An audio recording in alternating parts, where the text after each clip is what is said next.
Welcome back to another edition of the I'm Always Right Sports Podcast. I'm your host, as always, the Mouth of Michigan, Robin Dyke. With me, as always, my co-host, the Merc Zone, Mike Merkel. I'm here. And, of course, we've got the returning whale man, Kyle Budzanowski. He is here as well, and we are ready to rip-roar and ready to go. We got a lot of stuff to go over this week, guys. We got some AEW talk, probably the biggest Dynamite they have had, literally since its inception. We're going to do a Would You Rather on the Lions coaching search based off of some rumors that we're hearing from around the league. We're going to do a preview the upcoming NBA season. We're like just a couple weeks away, guys. I know preseason is like next week, and the regular season is the 22nd, right, is when it kicks off. So right around Christmas time, you're going to have NBA action, so we're going to preview the Pistons. We're going to talk some of the big swaps over the last couple weeks, and we're also going to talk about Kyle and Mike's favorite, why the Lakers and LeBron James will probably repeat as NBA champions. So we're going to get into all that, and then we're also going to preview the potential Final Four matchups for college football. It's kind of looking like things are kind of shaking out the way they are. Could there be some possible changes? We'll kind of talk about that as well. Just kind of getting into it, getting you ready for nut cutting time, really, when it comes to college football. Because due to a weird year, there could be some teams that are left out with no reason that they like Ohio State, for instance. So we're gonna get into all that, but let's just jump right in, Mike. Let's start wrestling wise, and then we can bring Kyle in after the fact here. AEW, the whole winter is coming thing. They really teased it hard. Tony Khan pulled the Dixie Carter and was like, "We're gonna do things to change the wrestling landscape," and then they had the next AEW Dynamite, and they're like, I don't get it. What did he do? Like, Shaq's coming? Maybe? I don't know. And then nothing came from it. But he was right, I guess, in some regards, right? We had a big world title match between Kenny Omega and Jon Moxley. Sting makes his debut in AEW, signed a multi-year deal, which I think is crazy because he's 61. Give me your thoughts on this show. Give me your thoughts on Sting and the world title change. Were you behind it? Were you ready for it? I was 100% ready for it, but some people don't like the fact that Kenny was the one to beat Moxley. Mm-hmm. Well, I thought it was awesome. Yeah. I thought it was the best AEW Dynamite show probably ever. And it's easy to say that because they've only been on the air for like a year and a half. Yeah, so. I think it rivals the one where Pac and Kenny had the 30-minute Iron Man match or whatever. Yeah. I think that's the other one that like shoots out as a really good Dynamite also. Yeah. Because on that show you had like the 10 lashes too and everything leading up to Revolution. Yep. So I think that was like a great show too. Yep. So these are probably 1A, 1B for me. But yeah, I was fine with Kenny winning the title. Mm-hmm. I think I would have preferred if this match would have went to like a draw of some sort, and then the title would have changed hands at Revolution. Right. Right. I'm not like, if you do it now or you do it later, Kenny's eventually going to take the title off of him. No doubt. So to me, it doesn't really matter when you do it. I was okay with it now. I think it would have been cool to build a little bit more and like have a third match at Revolution, but it was fine. And then to the Sting point, I thought it was awesome to see Sting. Didn't see it coming, honestly. Like, no, I'm kind of one of those things where I'm like, it just didn't feel like that was going to be a thing. Yeah. And he comes in, and I think he made an impact. Yeah, and knowing that Cody's favorite wrestler growing up was Sting, I think he's going to work some kind of program, if not wrestling-wise with Cody. I think he's going to be some kind of manager. He needs to be like an authoritarian figure from afar, right? Yeah, like I think the best way to leverage Sting is no longer in the ring anymore. I mean, like I said, he's 60. He can't do the things that I think people forget that even when he was in TNA, okay, he was in his mid to late 40s. That was 15 years ago. I mean, this isn't 2007 Sting anymore, right? Where he can still actively put on a pretty decent match. That's not the case anymore. He's older. He got hurt in that Seth Rollins match a couple years ago, and even that's been 5 years ago. Yeah. So it's not like he's a spring chicken anymore. I think his role will definitely be best suited as the judge executioner type of role, right? Where it's like he just comes in he's the law kind of thing, where he's always around and he's always watching to make sure that injustice and blah blah blah that whole thing. But I think it's really cool. Yeah. Give me your thoughts on the report that there was the Sting pitched a cinematic match with The Undertaker. That was something that Sting was really pushing for. He's like, because they're both physically limited at this point in their careers. I mean, Taker's in his mid-50s, Sting obviously older than that. To do a cinematic match, personally, I think that thing could have been awesome because they both have similar characters, but there's vast differences in the way they're presented. Give me your thought. Would you wanted to see that? Are you glad that it didn't? Because it was a cinematic, not a straight up two 60-year-olds going at it. It would have been a cinematic thing. Yeah, I mean, it would have been cool. I'm not dying to see it by any means. I'm not like, oh man, that's gonna be the WrestleMania match I'm gonna look forward to. Like, I'm not on that boat really. Really? I think it would be cool, but I've been so excited. Yeah, but now it won't happen. So I guess it's unfortunate. Yeah. But I think it would have been cool, but I'm just not super into either one at this stage of their career. Right. So I'm like, it's a dream match. Yeah, it's a dream match. It's a dream match, but I'm not all in on the dream matches per se. Like, well, it's hard because when people say dream matches, right? They're like, "Oh man, what if Stone Cold could wrestle John Cena?" But you want Stone Cold from 1999 versus John Cena. Exactly, like you had what, like Cena Rock back in 2000. Right, but Rock was not Rock anymore. Exactly, so it was like two icons, but then you watch the match, it's like it was a good match. Yeah, like I would have loved to have seen Kurt Angle versus Bret Hart, but I wanted 1997 Bret Hart versus 2003 Kurt Angle. Yeah, exactly. So you're not gonna get the same thing. It's extremely difficult. Back to the Kenny win though, right? They're going to be doing this crossover with Impact Wrestling. We've seen AEW now with making arrangements with the NWA. They've also, I hear that they're in talks with New Japan to maybe start doing a relation. I know New Japan's kind of double dipping with Ring of Honor too at the same time, but with this crossover, I mean, are you in favor of that? A lot of people are really excited. Not for this one with Impact, because it's only supposed to be a short run little thing, like a couple episodes, if that. Mm-hmm. But like, are you excited for it? Are you intrigued by the fact that AEW is the first real major company to branch out and go to some of these? I would say they're a little bit smaller on most. I mean, you could argue New Japan is as the same size, but in Japan. Mm-hmm. Are you excited for these crossovers? And do you think Kenny is the right guy to be at the top of the mountain during this time? He does not have the North American credibility that Moxley does, even though I think he's a better wrestler. But Kenny has not gotten over like I think any of us really thought he would. Mm-hmm. So him being the world champion definitely helps. But do you think he's the right guy to be kind of like in the face of that? I think Cody would have. I think them booking themselves in a corner with Cody. I think Cody would have been a much better person to kind of bridge all of these gaps because he's more known on the North American scale. Yeah, I guess it's very true. I will say one thing though. I think this is what AEW does.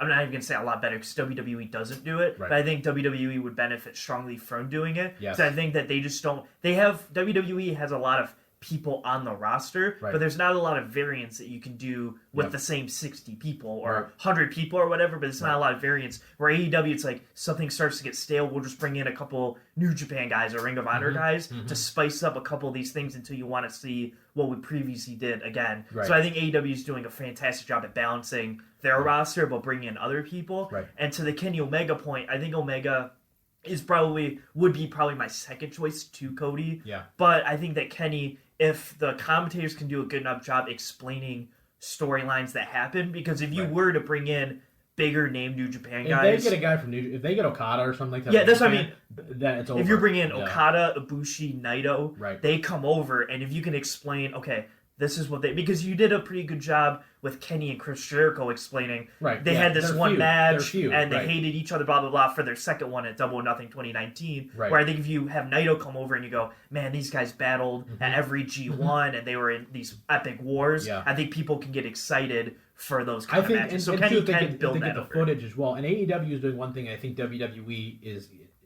this is the WWE thing though. They are acknowledging people's past before AEW, right? Like even though Kenny's already the AAA mega champion right now at the same time, but like they are acknowledging outside of pretty much WWE for the most part, they are acknowledging the fact that they've had previous careers, right? WWE does almost none of that. They've started to do it a little bit. Like I remember when Gallows and Anderson debuted, they're like they're former IWGP tag team, like, and everyone was like, oh my gosh, they actually like said that out loud. Like no one ever does that. But WWE would definitely be served to do this because the times that they have done a little bit, right? Triple H shows up at a Progress event or a WXW in Germany or something like that. People go insane for that stuff, right? To have a WWE contracted wrestler. And the funny thing is that they used to do this a lot more. They did it with ECW in the mid-90s. They did it for Jerry Lawler in the USWA in the 90s. Like, they would send big talent. Like, they would send Bret Hart to wrestle Terry Funk at Terry Funk's retirement show as world's champion just because Terry Funk was retiring. Like, that was, 6 months later he wasn't. But the point is, like,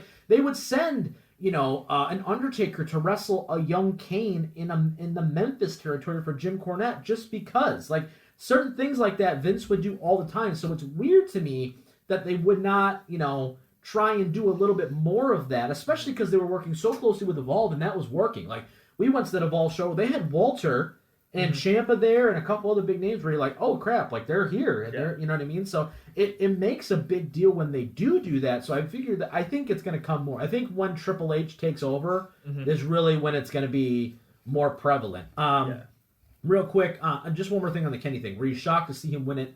And in the way that it happened, he's already the heel thing, but like, do you think that was the right way for Moxley to get Lewis his first match? Or do you think that there was a better way to do it, or a better guy to take it from him? No, I think everything worked out just about as well as you can do it if Mm-hmm. Kenny's going to win it. I think keeping Moxley strong, and Moxley doesn't even have to continue with Kenny right away because he got attacked or whatever 3 weeks ago or whatever happened, so he can go like figure that thing out before he comes back to Kenny. So he loses, but he loses in a non-clean way. So it's like his one loss is to Kenny, who's now the world champion, and not even a clean way. And so it doesn't even look bad at all. He cheated, and then he hits the one-winged angel, which nobody kicks out of, which I like the fact that they got that little bit in the one-winged angel to kind of be like, oh, it's like, I remember I vividly was watching that match, and he set him up and hit it, and I went, oh my god, it's over. And because they've done such a great job with that move in establishing, he hits it, there's no kicking out. It's done. So it's like, you're like, oh, he's going to win the title here. And I was excited. I'm personally happy that Kenny's got it. I know people,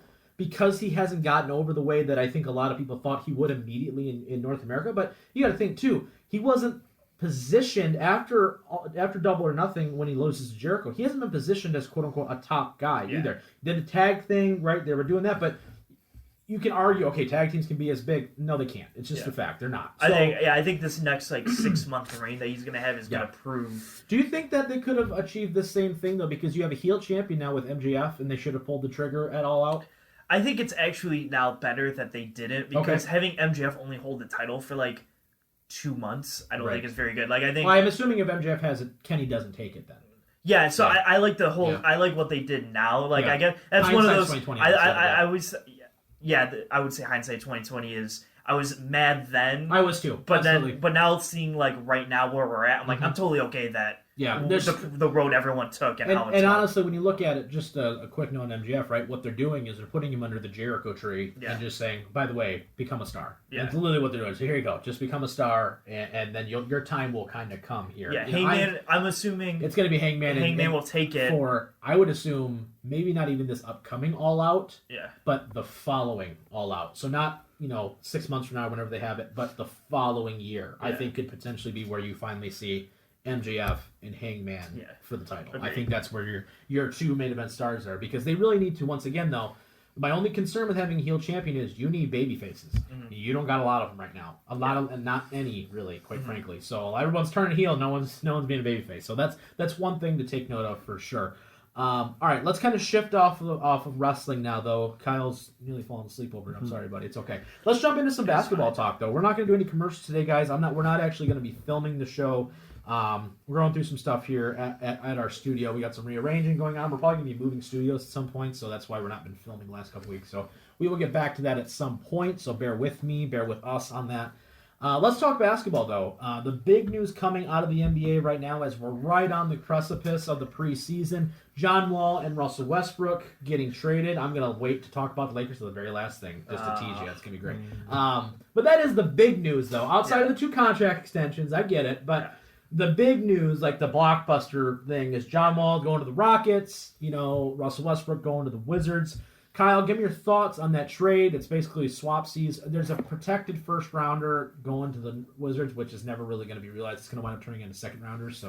But give me your thoughts on the swap between the 2 point guards. Both have flaws. Both are great players in their own right, but I don't think either one's really built to win a championship. Yeah, I mean, I like John Wall going to the Rockets more than Russell Westbrook being there. Yeah. Because I just feel like that James Harden Russell Westbrook combo was kind of too much ball dominance than I guess you could get to farther in the playoffs with.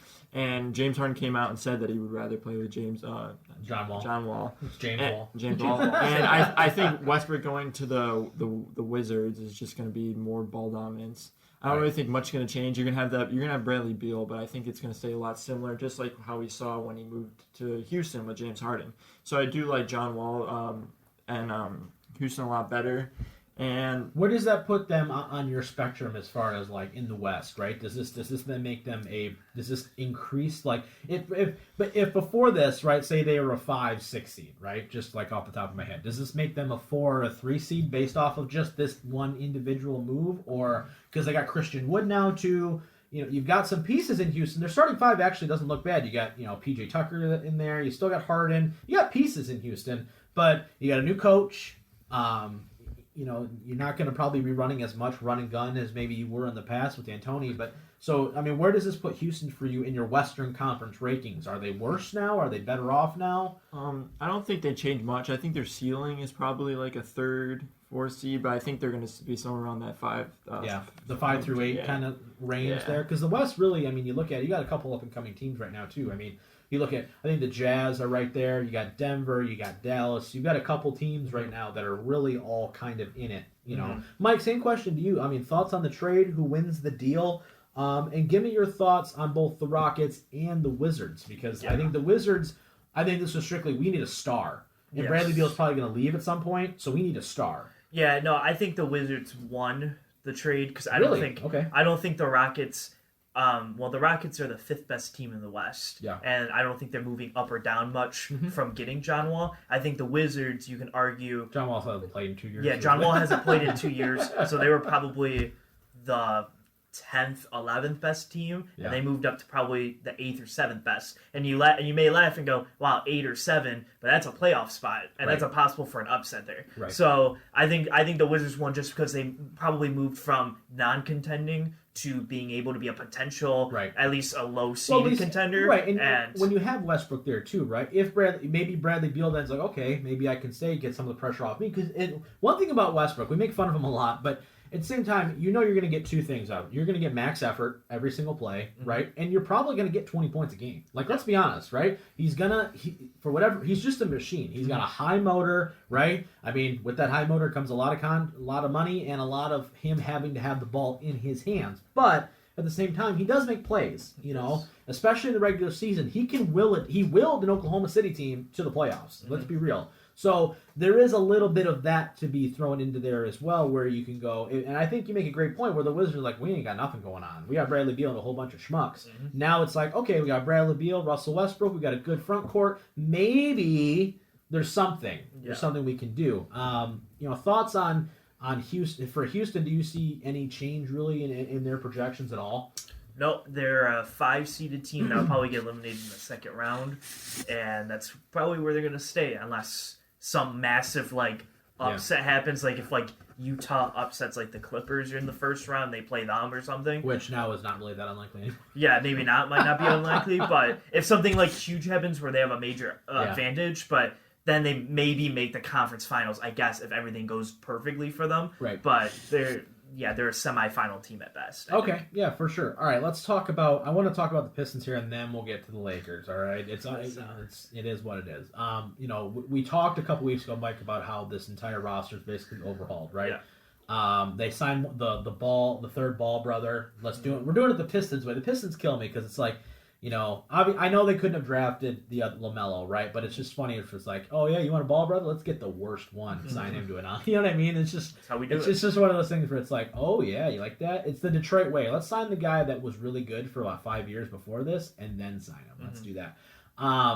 But I think there's a lot of optimism around this Pistons team, not from a championship perspective, like, oh, we're gonna just make a run for the ship here, but just the fact that I feel like there's a completely new vision for this team. They got a lot younger in a lot of different spots, and I think that they got better. I think at some spots too, from a from a contract standpoint, but B, just you overhauled everything. So you're basically starting over and building a foundation, and you did it with 3 really key picks. Especially the Sadiq Bey pick, I love, and the Killian Hayes one. The center, I'm a little wishy-washy. Yeah. But point being is that you got a lot of young guys coming in. Josh Jackson's coming in. Give me what you want to see out of this Pistons team this year. You got 72 games. I don't think they're gonna be very good, but at the same time, what do you want to see? Do you want to just see these young guys, similar to what we did with the Tigers last year? Where it's like, I just want to see how the young guys play. Just play them. You have nothing to lose, so you might as well play them. Are you kind of in a similar boat with the Pistons? Where just play all the rookies and the young guys as much as you can. I mean, no. I want them to be competitive as much as they can be. Yeah. I want to see them mix in a good amount of like Derrick Rose and Killian Hayes or Blake Griffin and whoever is behind him. I want to see a nice mix of starter to like because Derrick Rose came out and said, Killian Hayes, my job is not to just be better than him. I'm trying to like make him better so he can be the face when I leave, probably next year or whatever. Yeah. So I want to see. I kind of want to see that transition of Derrick Rose is probably going to be the guy earlier, but maybe and Killian the minutes Hayes slowly start to dissipate. Yeah, like in 2K when like you're the rookie guy and you get like 13 minutes to start, but every game you get like 14, 15, and you start building up to a starting spot. That's kind of where I want to see is maybe he has 14 minutes the first game or 12 minutes or something, but then 2 games, 3 games later, he's like, all right, now I'm at 15-6, and you're just building up until finally you can take the reins as a starter, hopefully by the end of the year. Right. Kyle, a similar question to you. I mean, are you excited about this vision that Troy Weaver has, right? He loves big men, right? He went and signed Mason Plumlee to a contract that I still don't like, but I got to live with it. But he offsets it a little bit. Josh Jackson coming in. He's a former top 5 pick, lottery guy. He's coming in. You got Jahlil Okafor, who's a young guy. You got Killian Hayes. You got Shadiq. Lots of young guys coming in. Give me your thoughts on where this team is. What do you want to see? And are you excited for the vision, or do you not get the vision? Because I think there's people that are really on both sides of the fence. Yeah, I'm pretty excited for the vision because for this Pistons team now, with the leadership they have, it's kind of weird because as a Detroit fan, there's a lot of times where I've been in the position where like I don't know where this team is going. I don't know if they're going for the playoffs or they're going to tank. I don't know. Right. And so now that there's a clear defined vision and they know what they're doing, we know that they're gonna not be good for maybe a few years, but we at least understand that that's gonna be on an upward trend eventually. Absolutely. And so that's an exciting thing. And I mean, you obviously don't want to have a team that goes wins 10 out of 72 games a year. But if you have a vision and a path, I think that like Michael said, if you're working with these rookies to get their starting roles as the veterans leave or get traded or whatever, then I feel like in a few years, I think I heard like their plan was they wanted to make the playoffs in like 3 years or something like that. Right. Yeah. And this is the commitment to a rebuild, right? By getting off some of these other contracts and really going hard in this draft and giving up some of these guys like the Luke Kennards and the Browns and stuff like that. They made a very verbal commitment where they're like, we're gonna try to be competitive, but make no mistake about it, we got to tear it down and build it back up. Yeah. So just by that, I mean, you're not going to win a boatload of games, especially this year. But as your rookies now improves, as they learn, then it's definitely I see it going in upward. So I mean, give me a win total, Mike, real fast here before we talk Lakers. Give me a win total. I mean, 72 games. Do they win 30 games? Is it 25 games? Are they above 500? Or do they squeak into the playoffs somehow because Blake Griffin has the greatest year of his life, and he stays healthy?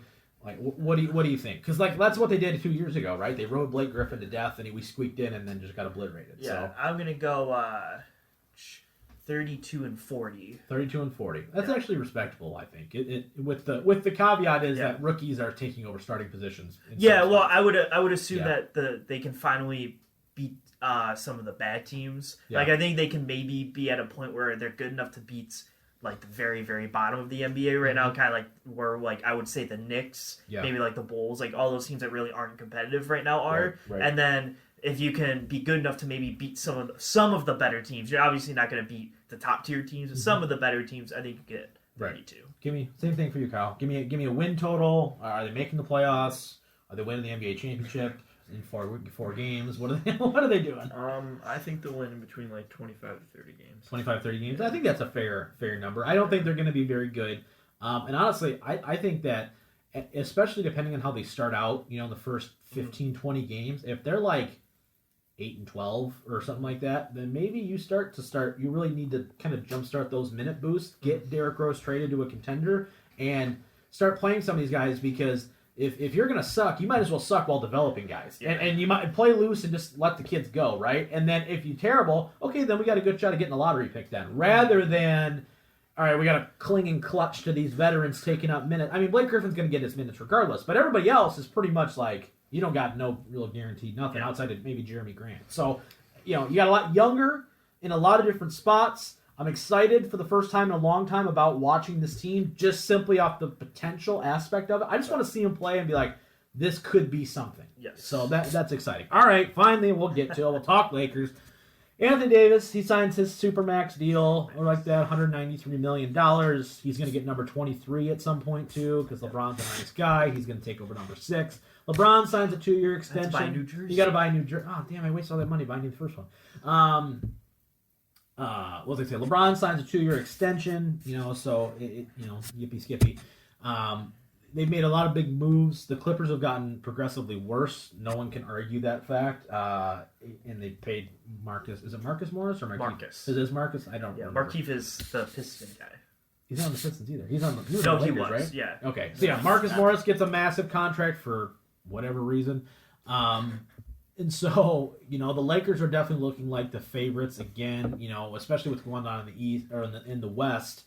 Klay Thompson's out again, so you have no idea what's going to come out of the East right now. Like, if we're being honest with ourselves, I don't think that you can firmly say the Heat will be back. You can't say the Celtics will be back because the Celtics have gone an overhaul too. You can't say it's going to work this time in Philadelphia. You can't say that the Nets are just going to gel and become the number 1 seed. So the Lakers are really the only team, in my opinion, right now that you look at and you go, we're going to see them at minimum in the Western Conference Finals without really much of a doubt. So, my thought is this: are you on my wavelength here when it comes to that? And 2, what are you worried about? Being a LeBron fan, what are you worried about for this team? Because I know you want to see them win again. Yes. What's your concern? Well, because I don't see a lot of it right now. Yeah, I'm going to start from the earlier point that I'm going to talk about maybe another team. I will say the Nets should be a lock for the Eastern Conference Finals. Should be.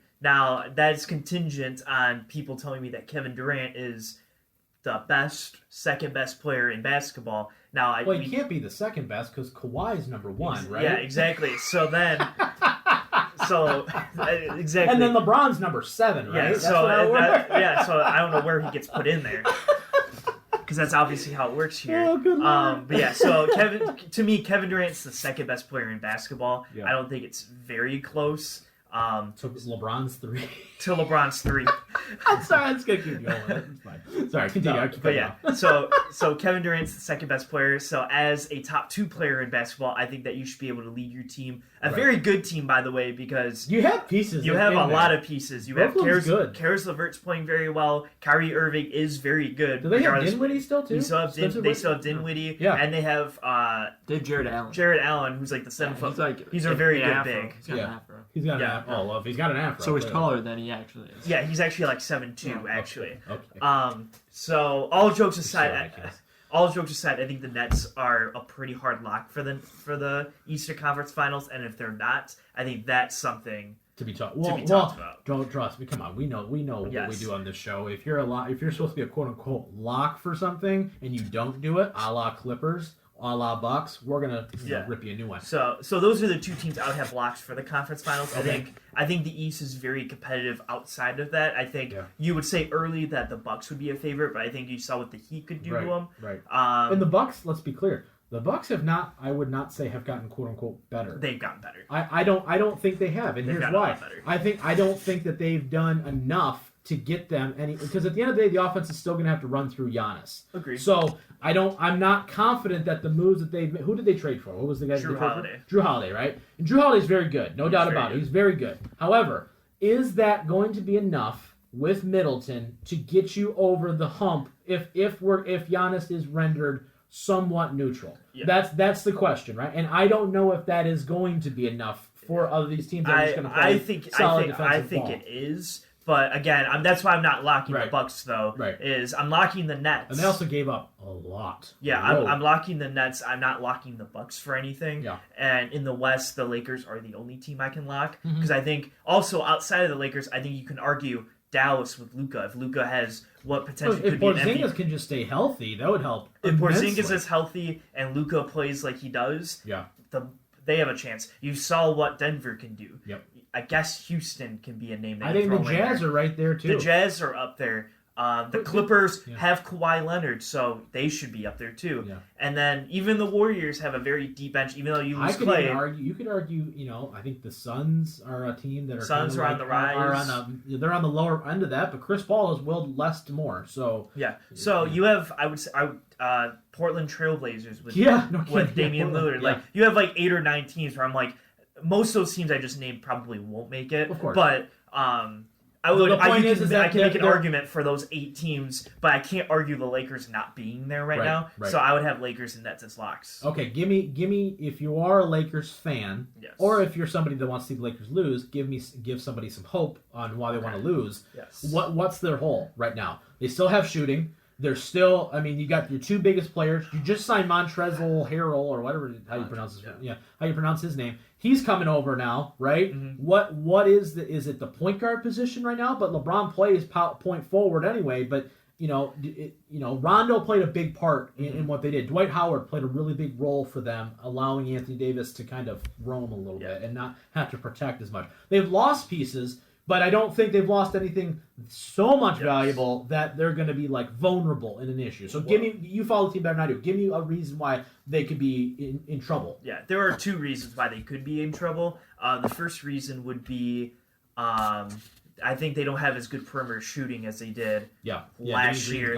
You lost Danny Green, Avery Bradley's not going to be there or whatever, and he's a big defensive cornerstone. So you have Dennis Schroeder and KCP, but they are very on and off streaky. So I would hate KCP too, which I thought was crazy. Yeah, so I would be worried about that. And also for every LeBron team since probably 2007-8, the biggest concern has been when LeBron comes off the court, what do you have? Right. And right now, I think my concern is you don't have that piece. Yeah. Anthony Davis is obviously there, but Rondo was really the piece for those 6 minutes. Facilitate it out. It facilitates, and everything rolls through him. Right. And it worked, as you saw, because they won a finals last year. Yep. When he comes off the court, can Dennis Schroeder be that piece? Or can Anthony Davis step up and maybe be that piece? Or who's going to be that piece, I guess? Right. I think that's also your concern. If you can fix both, if you have good perimeter shooting, and if LeBron comes off the court and he doesn't have a minus... I think you can just have one of those 2 things, and I think you'll probably be set in the West. At least the West. Because, like I said, and you mentioned it before, I don't see any team...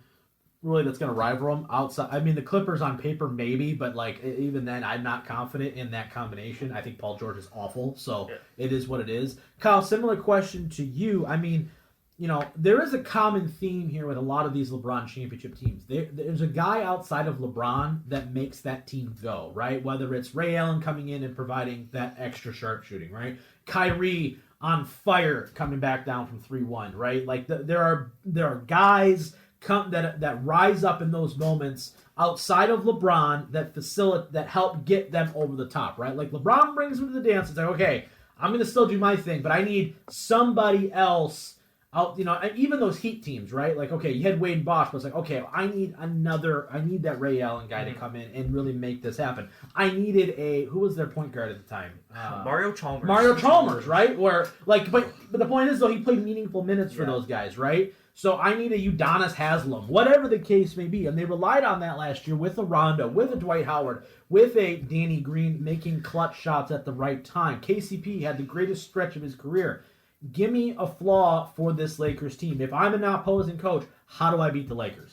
Outside of bashing LeBron's knee in. I mean, if you're an opposing coach, I mean, it's hard to come up with, especially what they've added to beat this team, especially in like a 7-game series. I think a very underrated thing was in the PlayStation in the playoffs last year. I think as much as he didn't do, I think Dwight Howard was a huge piece in the paint just to be there. He didn't do a lot, but he was just there.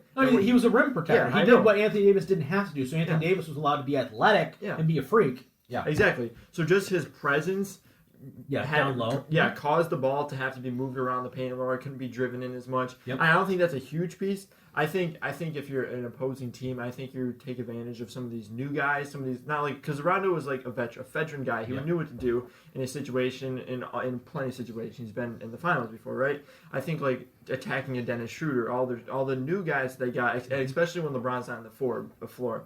Because a big thing about LeBron, you probably heard before, is that he makes his teammates better. I've never heard that once. You never heard it? I haven't either. I was the first one. He never passes the ball. It's ridiculous. Ball hog. So when LeBron's on the floor, because especially saw us when he was on the Cavs, below average Cavs team. Right. When LeBron was out, they would put up a 20-0 run. It was a 12-point swing. Yeah, exactly. So attacking when so funny. They're at their weakest, essentially. Right. When they're at their weekest, essentially. Right. But other than that, I mean, like with what they've added, I guess a question for you guys is: when are we going to see the transition from it being LeBron's team to Anthony Davis's team? Because LeBron signed a 2-year extension, right? But LeBron's going to be what, 34, 35, right, going into this season.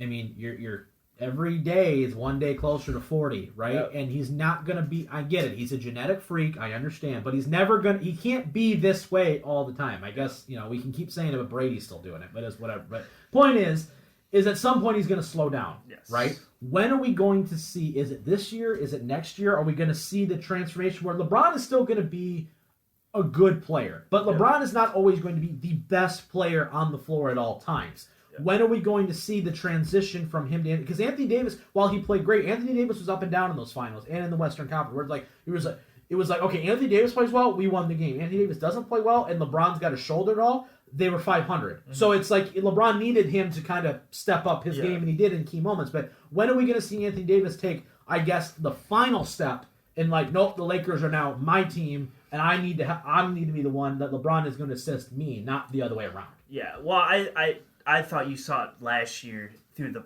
course of the playoffs. I think Anthony Davis stepped up hugely, and LeBron relied on him a lot in the early and late games of all of those games that were close, like half of them.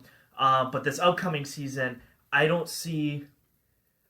I think you'll start to see it more through this season and through this offseason. But I think it's going to be the year after where you really see it. Yeah. And I think it's because I think you'll see it in the finals if my prediction of Nets Lakers is a thing, because I think you're going to need AD to be a tank, or KD's going to shoot you off the floor basically. But I think the next year when the Warriors are finally 100% healthy, when Kawhi finally builds whatever they're building in the Clippers. They fire another coach and trade Paul George. when the true Drew Holiday Giannis connection finally gets, like, when all these teams start, like, okay, we're at the peak of everything, you're gonna need, okay, now Anthony Davis needs to be the peak of everything, and I think it's probably gonna be after this upcoming season, so the 2021 season. It's exciting, it's just something to think about, right? Because I think at times, and I think we do this as sports fans too, where it's hard to imagine people not being themselves, I guess. Like, I know that's a weird sentence to say, but like when you watch a Tampa Bay Bucks game now and you see Brady at quarterback, you tend to already almost immediately lean to the Buccaneers, right? Because they have Tom Brady at quarterback. It's similar, I think, in LeBron's situation where you just look at it and you go, okay, is LeBron playing?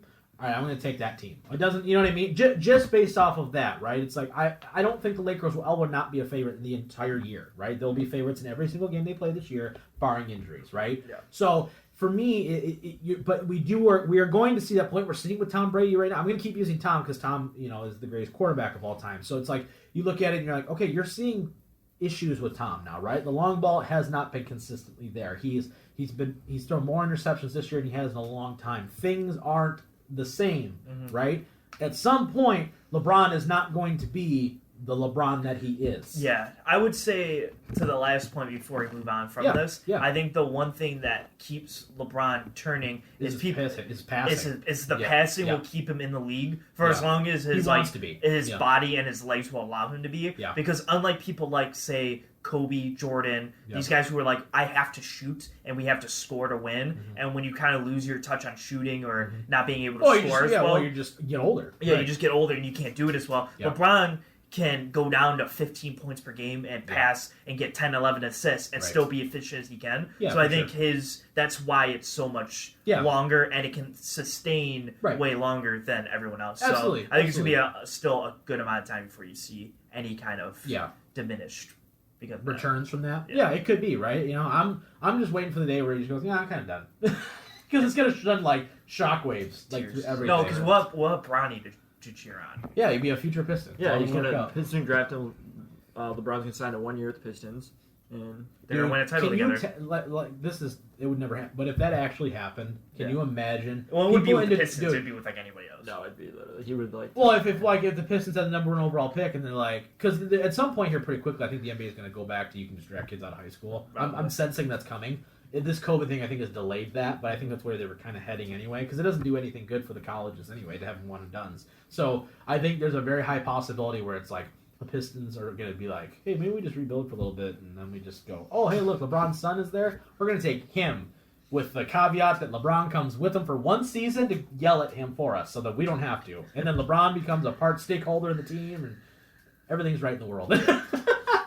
They trade him to Cleveland, and then we're all sad again. It's fine. Yeah. And then we go to LeBron's final game at the Little Caesars. At the LCA. Yeah.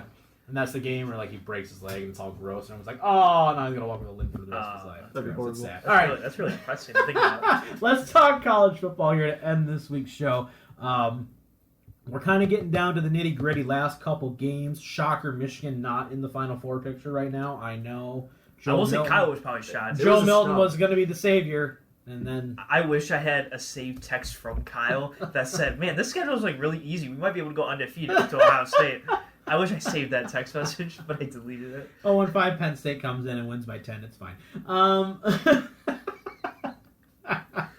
We can laugh about it because it's depressing and it makes us sad. Yeah. But no, so we're really getting down to the nitty gritty here. I want to touch on something though real quick before I get your guys' Final Four predictions.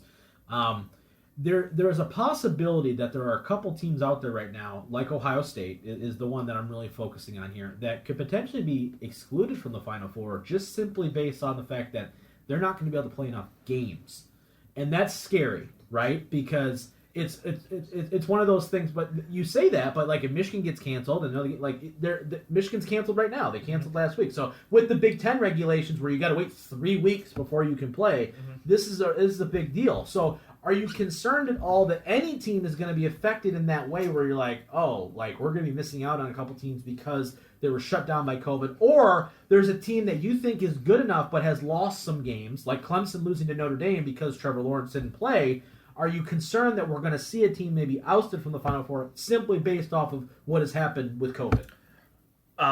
Well, I think the only team that even has a possibility of being ousted is Ohio State, because everyone else has played substantial enough games to show credibility to get into the Final Four if you're going to get there. And Ohio State, the Big Ten athletic office or whatever, came out and said, if you have 5 wins, we'll slide you into the Big Ten title game. So then they'll have 6, which will qualify them for the Final Four. So no matter what, I think Ohio State, that's why I scuffed at it, because I literally read a report that they were like, if Ohio State can't play because Michigan was the reason they can't play, then they'll make an exclusion and let them play in the Big Ten title game. Okay. Because it wasn't their own doing that they had COVID, it was someone else. So then Ohio State would get 6, be able to get in and get it. So that's the only team I think that would be excluded nonetheless. Okay. So are we concerned about any other team at all that that has a loss or maybe even 2 losses? Because right now you're looking at it like, man, there's a technical possibility that maybe a 2-loss team could get in, which would be really weird and kind of gross. But at the same time, you could maybe see it. We got a couple games left on the schedule, obviously. Stuff happens pretty quickly. Are you concerned at all that, if Clemson were to lose another game, for instance, right? Okay, now they got 2 losses. And you're like, oh boy, does Cincinnati now take their spot because the ACC is kind of weak? But you know what I mean? So is there any concern for you at all that the best 4 teams won't be in it at the end? And then give me your 4 teams. No, I think regardless of just about any outcome, I think the top 4 teams will make it. Okay. Maybe pending 1. Yeah. But for the most part, I think they're all pretty locked. Okay. So my 4 would be Alabama would be my 1. Notre Dame or Clemson are 2 and 3, depending. It's hard to because it's hard to differentiate. Well, Notre Dame's not going to play a championship game, right? No, they're playing Clemson. Because they're included in the ACC. Oh, they are playing the ACC this year? Oh, see, that's I think Clemson if one of those teams loses, do they get kicked out or do they? I think if Clemson does, because that's 2 losses. I think if Clemson does, they have they're the team that has the biggest chance of getting kicked out if someone were to. If they were to lose to Notre Dame again, I think if Notre Dame loses to Clemson, I think that Notre Dame's that's our 1 loss. Yeah, I think Notre Dame just drops to 4. Yeah, and they just won't do a rematch. Right. 2 and 3 for 1 and 4. Right. Yeah. But I think if Clemson loses again, even though I know Trevor Lawrence wasn't there for the first time, I think that, okay, 2 losses, and you don't have the ACC championship, and you don't have any other statement wins on the year. Yeah. I think that's where you go, uh-oh. And then I think that could slide in Cincinnati. I don't think they'll get in, but that slides in Cincinnati if Clemson gets out. Or if Ohio State loses. I think Ohio State's 5? Who's 5?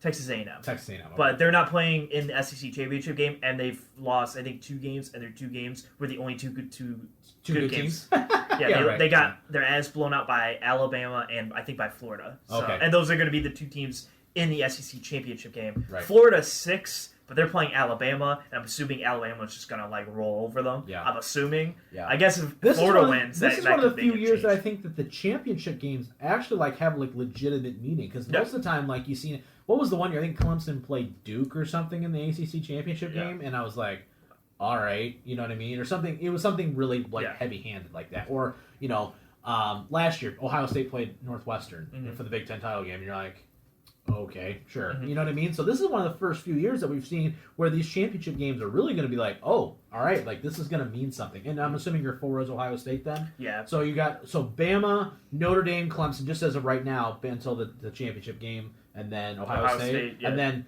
who is your team that you have the highest chance of getting in? Is it Cincinnati at 6? Cincinnati, because I think without Texas A&M having the SEC championship game, I don't. Right. There's no way to make the. I don't know if they can make the jump if Clemson leaves. Florida will lose to Alabama. They'll get kicked out. Cincinnati's undefeated, number 7, and they're probably going to win their AAC championship or whatever it is, whatever conference they're in. Mm-hmm. So if they win their conference and they're 10-0, and then Luke Fickell becomes the head coach of Michigan next year. All right, Kyle. Same question to you. Give me your final 4. Who do you see making it? Are you on the same page? Do you think Clemson gets there? Do you think Notre Dame doesn't, just with the 1 loss? It's weird. Notre Dame is always the one for me that's hardest for me a lot of years to justify. But this year they have a statement win over Clemson, even though they weren't at full strength. Even then, it's kind of like there's an asterisk there. And I feel like every time Notre Dame plays in these big games, they just get demolished. Mm-hmm. It's kind of like Oklahoma for me at this point. I'm like, you don't really have a chance, so can we just stop talking about it? Mm-hmm. But give me your final 4. Well, I don't got really much else to say other than Michael. I mean, it's Alabama, Notre Dame, obviously beat Clemson. Then you got Clemson, and then Ohio State. I mean, I think a good game to watch will be Florida versus Alabama. I still think. All right, let's play that out real quick here. Say Florida wins. Does Bama? I think Bama stays, right? Because they still lose. But then does Florida then get in at 4 and you just see the rematch? Or do you think that wait? Let's play devil's advocate here. Say Clemson wins the ACC championship, right? So now Notre Dame's got 1 loss, Bama's got 1 loss, Florida's got 1 loss, and Clemson's got 1 loss, and Ohio State. So Ohio State's in because they're probably going to be undefeated. I would assume, yes. And then, all right, so now who are your 3 teams? If that happens the way it happens, where Florida wins and Clemson wins. I think you kick Ohio State out and you just add Florida. Really? In. Yeah. Really? Now, do you think that's going to cause some kind of an issue, though? Because they are from the Power 5 conference. They did win the Big Ten champion. In this hypothetical, they win the Big Ten championship, and they're undefeated. Everybody else has at least 1 loss, whether that's in the championship game themselves or in the regular season, or is it just based off resume for you, where you just go, but you don't have a big win over anybody? Michigan sucks. Michigan State sucks. Indiana's probably your statement win of the year. Yeah, that was by far the worst game, and you look like absolute And Indiana dog. now is probably going to lose more just because Penix is out now, so that's going to hurt them. I don't know if they will or not, but just if they drop another loss, if you have a 2-loss team that's your statement win, that hurts. Yeah. No, that's exactly. I think resumes, you go, Clemson beat Notre Dame beat Clemson, so they're pretty much equal, and one of them's going to win the ACC championship. Right. Alabama is literally looking like the best team I've seen in a really, really long time. Yeah, they're looking probably really, really well right now. And so if Florida can upset them and beat them, I think you have to include Florida, because Florida's like, you just beat the best team in college football. Right. And then Alabama, like I said, it's just been on fire. Absolutely. They've been demolishing all the top 25 teams they played. Yeah. Like, Ohio State had 1 top 25 team they played, and it was like, are you sure you're going to beat this team? Like, the score looks like it was a lot, but it was like, Indiana Justin Fields had 3 picks, and I'm like, are you sure that you're actually better than this team? Like, 100%? Right. So I think I would have those 4. Okay. Yeah, that's it. It's just an interesting Honestly, thought. have it be like Florida 1, Alabama 4, and just have them like rematches. Yeah, that'd be crazy. ACC versus SEC just like, rematches. remember that game you saw last week? Well, let's do it all over again. I love that. Actually, it'd be kind of cool, because you're like, okay, what adjustments can you make in a week? Yeah. What can you do in 1 week does that change the outcome at all, right? And Florida would probably be like, man, We really just need somebody else to upset him so we don't have to play him again because 9 out of 10 times that ain't happening. You know what I mean? So, would you be worried if that happened, though? So say you had a Bama, Florida, Clemson, Notre Dame Final Four, right? In any scenario, would you be concerned at all that you would see, like, okay, maybe Florida got lucky, but then they just get demolished by a Clemson or a Notre Dame, and then Alabama just clobbers the other one of those two teams? Like, would you be concerned at all that you're like, all right, Florida squeaks in because they pull off an Iron Bowl type of upset, right? I'm just throwing hypotheticals, and then you get and then they just go out and they choke the big one because they're not really on the same level as a Clemson or a Notre Dame, and they have. Trevor Lawrence has his day. Yeah, I mean, I don't know how Kyle feels, but I think it's reasonable to say every year that's a possibility because I look at it right now, I go, Ohio State, like we said, hasn't played anybody. Right. So Ohio State could be that same where you play Alabama right now, you'll probably get smoked by Alabama right now. Yeah. And same with Cincinnati. I think Cincinnati would have probably one of the better chances, and they'd probably get smoked by Clemson or Alabama or whatever. Right. So I think you think no matter who's in that 4 slot, it's going to be a tough task. I think it's going to be a tough task if it goes right and Alabama's that number one. I think no matter who's in there, I think it's going to be honestly, I think there's a small chance the committee would put Cincinnati in there to stop the these undefeated non-power fives. They never get in. They never get in. Like the UCF and the Western Michigans or whatever that were undefeated, should have been in but weren't. Right. I think Alabama beats them by 45 points, and you go, that's why you didn't put UCF in the Final Four, because it would have been a dog show. Yeah. Okay, give me your national champion. Is it Bama? No, it's Clemson. You spent all this time talking about how Bama's great, and then, by the way, Clemson's still going to do it. Yes. This is just because Trevor Lawrence is the best quarterback in football, in college football right now. Yes, that's it.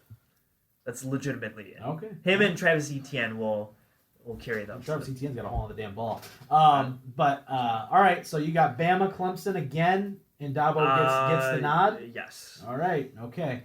Kyle, national champion? Bama over who? Clemson? Yeah. Okay. Yeah. Bama over Clemson. So Nick Saban gets the. Will this be the 4th time they've met? Or this the would 3rd time? The 4th. The 4th time. Okay. So Saban evens it up then 2-2, right? Yes. So that'd be interesting. Yeah. I mean, it's tough. It's tough for me because this college football season's been so weird, right? Like man, it's hard for me to bet against Clemson because even when they lost to Notre Dame, it was like they really had a chance to win that football game. I look at that all the way up to when they play Alabama, which would be a tough game. Yeah. I go, you were missing your top 5 defensive players against Notre Dame and Trevor Lawrence. Right. So I was number 1 pick in the draft. Yeah, so you're missing all of that, and you lost in triple overtime to Notre Dame. Right, or that's something. kind of my. So then I'm if you beat them, and then you're playing whoever, or you'd be the 2, so you're playing the 3. You'd probably play Ohio State or Cincinnati or whoever gets in, whoever. Or you play Notre Dame again, and then you could probably just beat them again. That's my concern. What I mean? Notre Dame is the one that I'm always iffy on, like I said before, because I feel like they're good, but they're not great. They don't do anything particularly well, and it just seems like every couple of years it just kind of works out where they go on a big run. Yeah. But they're not actively in the conversation, in my opinion, when you look at it apples to apples, where they play in Alabama and you go, yeah, Notre Dame's got a shot to win this game.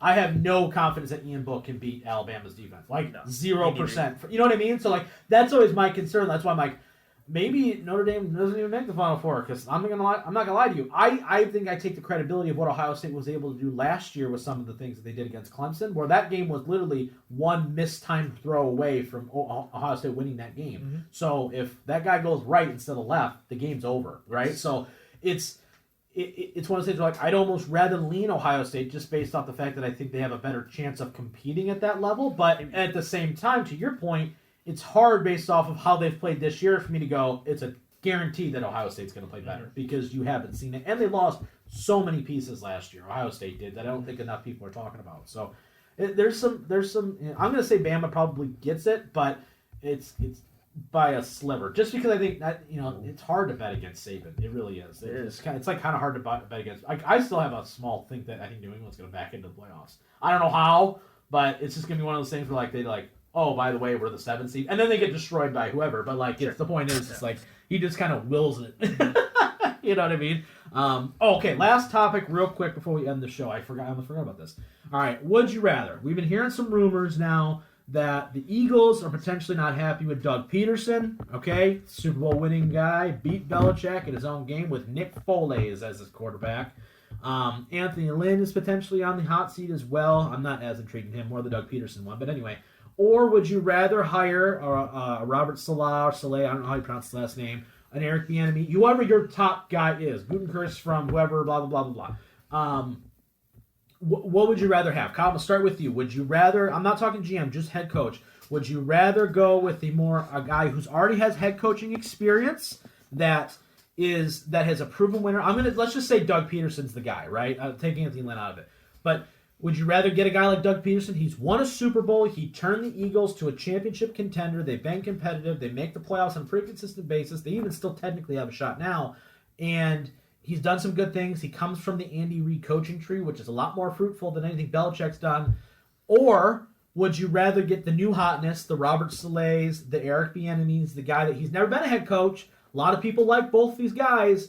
But with the risk of you don't really know how they're going to be as a head coach, and there's the possibility that it could turn into another Matt Patricia type of situation where this is all the hope in the world goes to complete garbage 2 weeks or 2 quarters in against the Jets. So give me what would you rather have? The more experienced guy as a head coach or the new hotness? I personally like to risk it for the biscuit, so I'm going to go for the new hotness. I love the risk it for the biscuit. I do like... Mike is super happy, so I wonder what his answer is, but continue. I personally like Eric Bieniemy, however you say it, because I don't. I've with this scheme... Mike went from so high to so low in a matter of literal seconds. I wish we would be filming the show because he literally was like, yeah, to and like immediately. But continue, sorry. Because along with the scheme, I like the culture he has. He demands respect from his players, which was the complete opposite from Patricia. Actually, that's the thing. It's not. Is that he demanded respect, but he didn't give respect back. That's the issue. I think that's the thing is that he'll get the respect that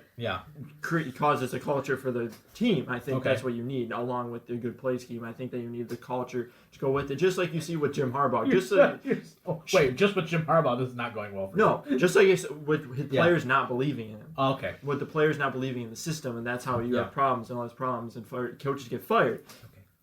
Yeah. And that's all I got. Okay.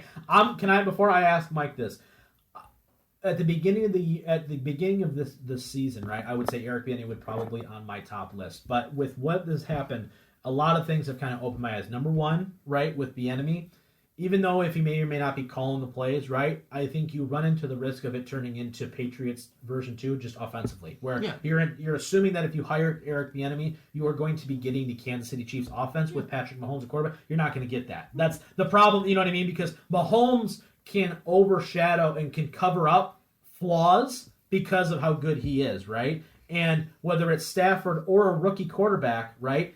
And it's hard for me because I tend to lean offensively as a head coach because for whatever, I just feel like it fits better for one way or the other. But at the same time, Bieniemy's a little scary because I think you run the high risk of just doing the same thing you did with Patricia, but just with Kansas City now, right? Where now you're going to try to replicate what Kansas City's doing, but you don't have the speed like they have, you don't have the infrastructure like they have, you don't have the quarterback, and you don't have Andy Reid. So those are some of my concerns with Bieniemy. I still think he's going to be high on their list, and I think he's going to get an interview. I'm also reading reports that he does not interview well at all.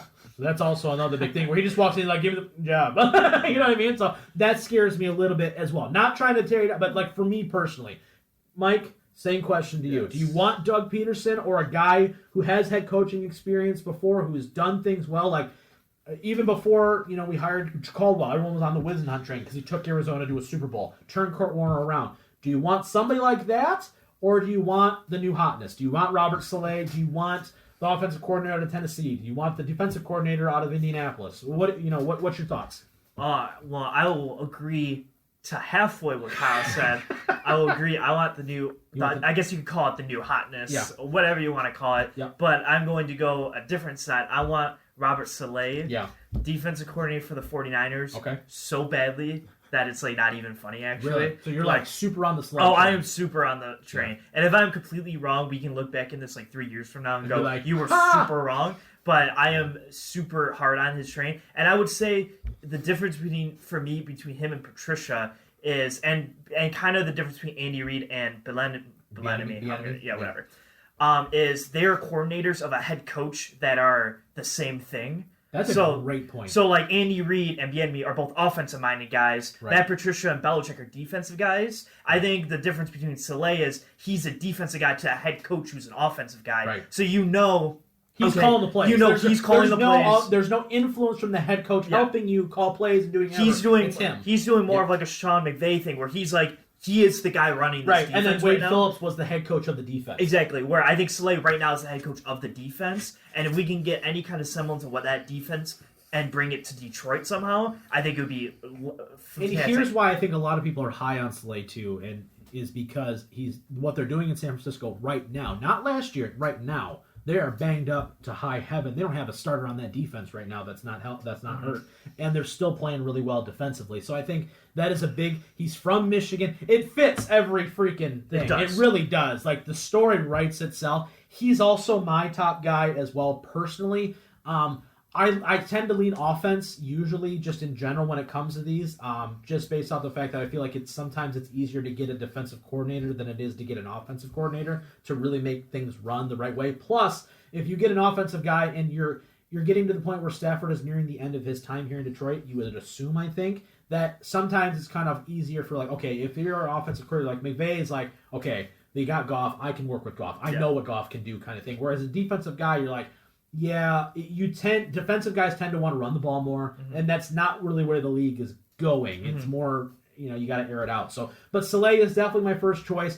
The biggest thing for me is he's got to be a player coach. He has to be somebody that people enjoy playing for, and then you need to be able to make those connections to get good coordinators in, right? Even if Saleh's going to call the defense, fine, I don't care. But you need to get a bona fide stud guy at OC. You have to, because this defense needs so much work, right? Let me make the case for Doug Peterson, though, if he gets fired, okay? Just to play devil's advocate here, right? Number one, he's won a Super Bowl with a backup quarterback.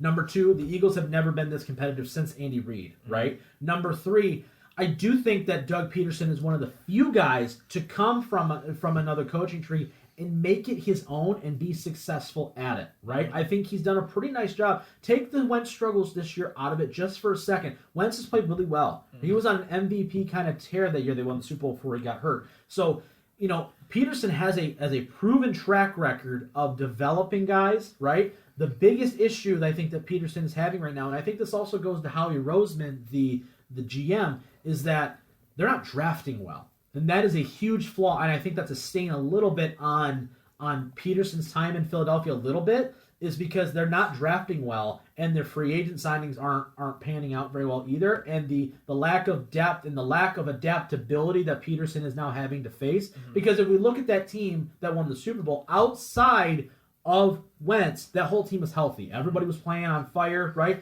But I think that if Doug Peterson came in, there's worse options. Let me put it that way. Okay, I agree. My counterpoint to that would be, do you think that Doug Peterson is benefiting from having an awful division, though? And I only say that because I think when you look at, they win the division all the time. I'm like, when you're 8 wins and can win the division, it's fine. I think Saleh, even though he's not the head coach, is working in I look at the toughest division in football is the NFC West. Absolutely. You have to play the Seahawks twice, you have to play the Cardinals twice, and you have the to play Rams twice. And you have 5 or 6 wins because your defense, even though it's built to pieces right now because of all the injuries, has only allowed 19 points per game or something. Absolutely. Against very tough competition where I think the Eagles... And with an offense that literally has to run the ball in order to score. Yeah, because they can't throw the ball. Right. So you're so limited in what you can do, it's being so successful. Where I think Doug Peterson, I would say outside of the Super Bowl year, because they got really hot and they had 13 wins or whatever, I think last year you can look, they were playing out of the mind and they squeaked in and won the division. I'm like, but you had 7-8 wins or something, right. And you got it. So I was like, So I think you're right, and when you're playing in the NFC North, you need 11 wins. Yeah, I would agree and disagree, because I agree with you in the sense that their division is so hot and cold a lot of times, right? But I think at the same time, I think there's a little bit where you got to go, but if you look at it, Dallas is always at least has 8 to 9 wins a year, right? I think that the Giants, before this little bit there, were kind of always hovering around 500. The Redskins have usually been a dumpster fire, right? So they've always had to at least outskirt Dallas at some point. But I think more to your point is that when they get in, they've actually played really well. You look at those years where it's they squeak in, they beat a very good Bears team with one of the best defenses in the league, right? They pulled off the upset the next week against, I don't even know who they were playing at the time, but they just look prepared in the playoffs, right? Now, but I think your point is very valid in saying that, but you need 11 wins probably to win the division in the NFC North, right? Minnesota, even though they're up and down, the years that they're up, they're really, really good. And when they're down, they're bad. The Bears are the same way. And the Packers are always going to be at 10 wins pretty much at the start of the year. Okay, 10 wins. Okay, do they get any more? Yeah. So I think you're 100% accurate on that. It's just one of those things. I don't personally want Doug Peterson. Let me be clear. Like, I'm on the Slay train as well with you. Like, I'm just trying to make the argument for the viewer or for the listener here to be like, okay, but what about this? Like, and it's hard, right? Because I think with Jim Caldwell, that was some things I think people liked about Jim Caldwell is that, he's gone to a Super Bowl. He's anything. I'm like, yeah, but he went to a Super Bowl with Tony Dungy's team, and you had Peyton Manning. Like, that's a pretty easy freaking recipe to have, you know? But I think that this, the funny thing is that if you would have asked people 2 years ago, Doug Peterson or any, not just Saleh or Bieniemy, but any offensive coordinator, they go, I want Doug Peterson. Mm-hmm. So it's amazing just how a couple years changes people's thing.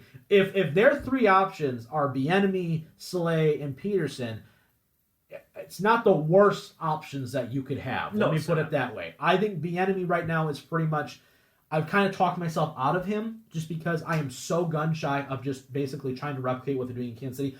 The problem is that you can't replicate what these good teams do. You can't do it. It's not possible. Because you don't have the same pieces. It's not like if you go to New England, you're going to bring Tom Brady and Julian Edelman and Jamie Collins. I mean, you brought Jamie Collins, but or Hightower, and you know what I mean. Like some of these guys that you brought over, like you're not bringing over the whole team, and you're bringing Bill Belichick with you. You're having to build what you have here, which is a whole bunch of hot garbage, and you got to try to make it work. You need a guy like what John Harbaugh did, which is he was a special teams guy. So we need to bring our.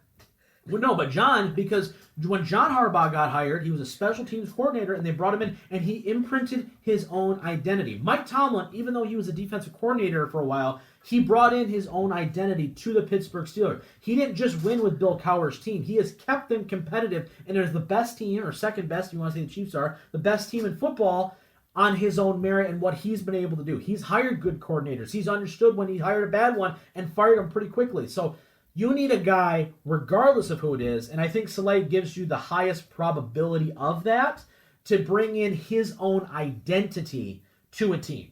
And the Lions right now are in so much need, are in such desperate need of bringing a guy in with a true identity. Not New England just up north. Not Kansas City north. We don't want to be San Francisco of Michigan. We want to be the Lions and really have a true, clear vision of what the Lions are going to do. I think Schwartz attempted to do that with some modicum of success. I think Caldwell did that a little bit as well, and I think we completely lost it under Patricia. We need to get that back. We need to get what we're going to be. How are the Lions going to win? It can't all be on Matthew Stafford's shoulders, and it can't be pitching shutouts every week. They got to find a healthy balance in between the two. So if Saleh's the guy, I'm for it. You just better get a good offensive coordinator. If the enemy's the guy, I'm going to give it a chance, but you can't just try to replicate what you're doing in Kansas City because you don't got the speed and you don't have Patrick Mahomes. If you're bringing Patrick Mahomes with you, sure, you can definitely replicate what you're doing in Kansas City, but you're not doing that, so it's hard, So there's a little bit of there too, but it's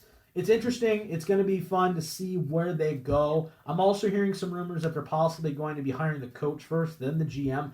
I don't like that personally. I don't like the GM after. I feel like if you're going to hire the head coach, like someone's got to be making personnel decisions. Who's making personnel decisions? Is it the coach or the GM? And I don't like combining the two at all. We saw what that happened with the Texans, and that's a disaster. So, that worries me a little bit. I've heard John. Let me just real quick before we end the show. John Dorsey's been rumored to be. He's going to get an interview with the Texans, but I heard the Lions really high on him too. John Dorsey, if you guys don't know, he is the guy that drafted Patrick Mahomes for Kansas City. Then he got let go because he rubs people the wrong way. Gets hired by Cleveland pretty much immediately. Drafts Baker Mayfield, drafts Denzel Ward, makes a ton of trades, gets Odell here, gets the defensive end too. What's his name? Myles Garrett. Well, Olivier Vernon. Thank you. He drafted Myles Garrett, right? Like, but I mean, yeah, it's easy to go when you're So he's really responsible for building most of what Cleveland has right now. Are you interested at all in John Dorsey, knowing that there's a lot of baggage that comes with that? Or do you not really care? Is it more about the coach for you? Yep, I'm all in on Saleh. If you get Saleh, whatever happens, then okay. Yeah, I'll take Dorsey. Same thing. Okay, yeah. I personally would like to see somebody with maybe some ties to Baltimore or something. Because Baltimore I was talking about this yesterday. I just love the way Baltimore drafts. They just, every year, it's just like, oh, by the way, Baltimore had a great draft every year. And you're just like, damn, they just keep restocking. So, nonetheless, it's going to be interesting for sure. We'll obviously keep you updated on that. Real quick, too, you think there's any chance Bevel gets this job? If they go 3-2 the last 5 games. Yeah, I think he could. Ooh, that's scary. Any chance Lions make the playoffs? No. Okay. They put it in a predictor, and there's a 97% chance that you don't make it. Yeah, well, I mean, obviously, based off the teams they have to play. I mean, you play Chicago, Tampa, Tennessee, Green Bay, and Minnesota. Yeah. I mean, I basically been out like 4 weeks ago, but like. No, I'm just saying, okay, just asking, just taking the gauge of the room here a little bit. All right, that's gonna be it for this week's show, though. Next week we're gonna review NXT War Games. We'll be talking some more developing Lions news as well. Probably be talking, I don't know, something. Maybe we'll preview Michigan basketball a little bit too, kind of do a check-in on them as we kind of get going here into more Big Ten play here. But that's going to be it for this week. He's the Whaleman. He's the Mark Zone. I'm the Mouse of Michigan, and we will see you guys, as always, next time.